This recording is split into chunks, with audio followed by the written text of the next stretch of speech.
हाय, hello, नमस्कार. कशा आहात सगळेजण? मजेत ना? मजेत असायलाच पाहिजे. मी प्रतीक्षा तुमचं छोट्याशा मिनी ब्लॉगमध्ये खूप खूप स्वागत करते. तर काल माझे चुलते आलते. मग त्यांनी 2 बाटल्या दुधाच्या आणल्या होत्या. ते दूध होतं कवळं. म्हटलं चला सगळ्यांनाच आवडतं, मग आपण शिजवूनही टाकावं. तर संध्याकाळची वेळ होती. दुपारी ते घेऊन आलते. मग मग फ्रीजमध्ये बाटल्या ठेवल्या होत्या. त्यावेळेस काही मी केलं नाही. म्हटलं संध्याकाळी वगैरे करता येईल. तर एका मोठ्या पातेल्यामध्ये हे दोन्हीही बाटल्या मी सोडून घेते. कारण 2 लिटर दूध होतं आणि उकळायला शिजायला वेळ लागतो. त्याच्यामुळं मी इथं पातेलं मोठंच घेतलं होतं आणि त्याच्यात बिलकुलही पाण्याचा वगैरे वापर करणार नाही आणि दूध छान असं शिजवून घेणार आहे. तर हे 2 दिवसानंतरचं दूध आहे.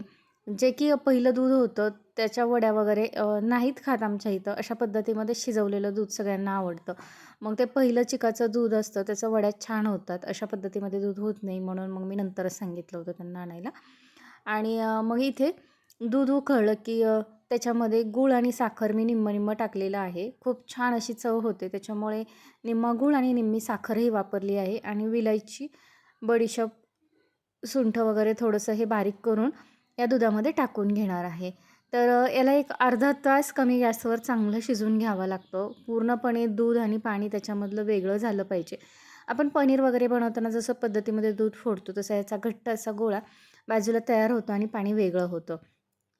तर एक अर्धा तास मी इथं कमी गॅसवर कंटिन्यू असं हलवत शिजवून घेत होते.